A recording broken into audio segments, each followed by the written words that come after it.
See this? That's how we used to do timing.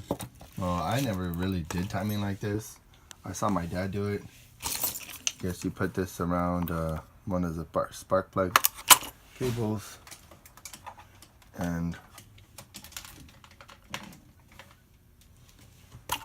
one of the spark plug, oh wait, this from one of the spark plug cables.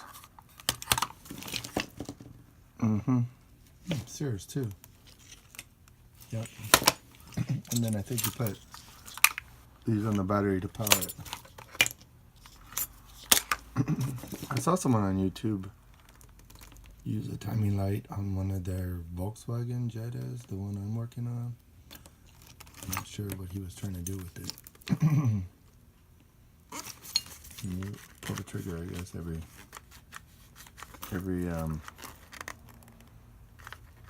to find out where the dang timing is, but that's not what we're doing.